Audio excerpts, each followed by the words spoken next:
আজি ক্লাছলৈ তোমালোকক আদৰণি জনাইছোঁ। ক্লাছৰ আৰম্ভণিতে মই তোমালোকক কেইটামান চৰাই দেখুৱালোঁ। তোমালোকৰ চাগে চৰাইকেইটা দেখি বৰ ভাল লাগিছে, নহয়নে বাৰু? আচলতে এই চৰাইবোৰ আমাৰ কাৰণে উপকাৰী হয়নে? বা যদি উপকাৰ কৰে, ইহঁতি আমাক কি উপকাৰ কৰে, কেনেকৈ উপকাৰ কৰে, এই বিষয়ে তোমালোকৰ বাৰু জানিবলৈ মন যায়নে?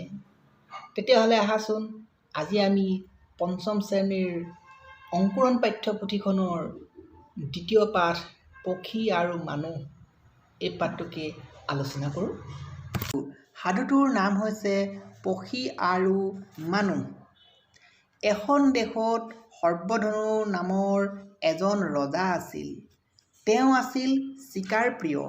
চৰাইৰ মঙহ নহ'লে তেওঁৰ ভাতকে নাখাইছিল।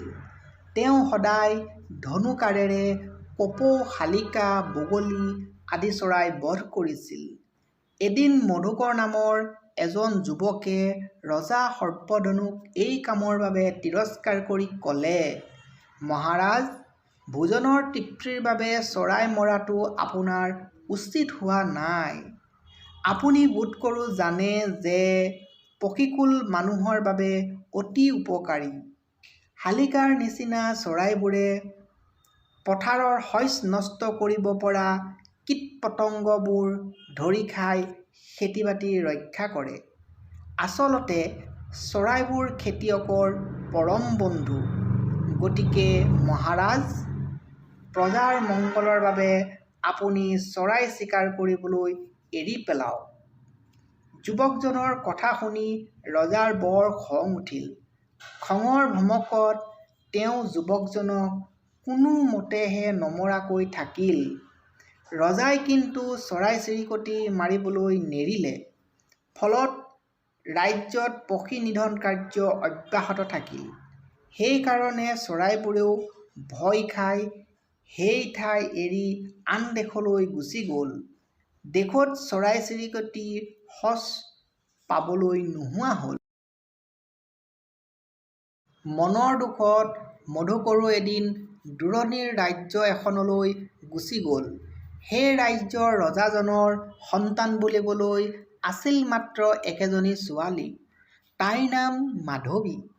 মধুকৰৰ সজ আচৰণত ৰজা বৰ সন্তুষ্ট হ'ল।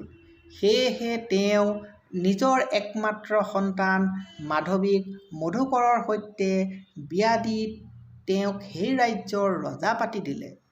ইফালে সৰ্বধনু ৰাজ্যত চৰাইবোৰ নোহোৱা হ'লত কীট-পতংগৰ সংখ্যা বাঢ়িবলৈ ধৰিলে আৰু সেইবোৰে পথাৰৰ শস্য খাই শেষ কৰিলে। গছ-গছনি, পাত-লতা আদি সকলো শুকাই গ'ল। বৰষুণো নোহোৱা হ'ল। দেশত দুৰ্ভিক্ষই দেখা দিলে।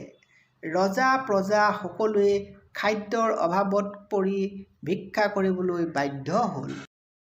ৰজা সৰ্বধনুৱে ভিক্ষা খুজি খুজি এদিন মধুকৰৰ ৰাজ্যত উপস্থিত হ'ল। ৰজা মধুকৰে সৰ্বধনু ৰজাক চিনি পালে। তেওঁ সৰ্বধনুক আদৰ-সাদৰ কৰি নি ৰাজ-কাৰেঙৰ অতিথিৰূপে আদৰিলে। তাৰ পাছত মধুকৰে সৰ্বধনুৰ আগত নিজৰ পৰিচয় ব্যক্ত কৰি ক'লে, মহাৰাজ, মই মধুকৰ। ময়েই আপোনাক পক্ষী বধ কৰিবলৈ বাধা দিছিলোঁ। গপত গঙাটো যেন হৈ আপুনি মোৰ কথা নুশুনিলে। সেয়েহে এতিয়া তাৰ কুফল ভোগ কৰিবলগীয়া হৈছে। ভৱিষ্যতলৈ আপুনি কেতিয়াও চৰাই বধ নকৰিব। এইবুলি তেওঁ নিজৰ ৰাজ্যৰ পৰা ৰজাক চৰাই এজাক দি ক'লে, এই চৰাইজাক আপুনি লৈ যাওক। ইহঁতক আপুনি নিজৰ সন্তানৰ দৰে লালন-পালন কৰিব। এইবুলি মধুকৰে চৰাইৰ সঁজাত ভৰাই সৰ্বধনু ৰজাক উপহাৰ দিলে। সৰ্বধনুৱেও মধুকৰৰ কথামতে চৰাইজাকক নিজ ৰাজ্যলৈ নি মুকলি আকাশত মেলি দিলেগৈ। ছাত্ৰ-ছাত্ৰীসকল, দেখিলেনে বাৰু ৰজা মধুকৰে চৰাই বধ কৰাৰ ফলত কেনেদৰে তেখেতৰ ৰাজ্যত দুৰ্ভিক্ষৰ সৃষ্টি হ'ল? আচলতে আমাৰ পৰিৱেশত থকা প্ৰাণীবোৰক কেতিয়াও আমি বধ বা হত্যা কৰিব নালাগে। এই নিৰীহ প্ৰাণীবিলাকে আমাক প্ৰত্যক্ষ অথবা পৰোক্ষভাৱে উপকাৰ কৰে। গতিকে আজিৰ পৰা তোমালোকে আমাৰ পৰিৱেশৰ কোনো নিৰীহ প্ৰাণীকে হত্যা বা বধ নকৰিবা। আজি তোমালোকক এই পাঠটি মই চিঞৰি চিঞৰি পঢ়িবলৈ অনুৰোধ কৰিছোঁ আৰু আজিলৈ মই তোমালোকৰ পাঠ ইমানতে সামৰণি মাৰিছোঁ। ধন্যবাদ। জয় আই অসম।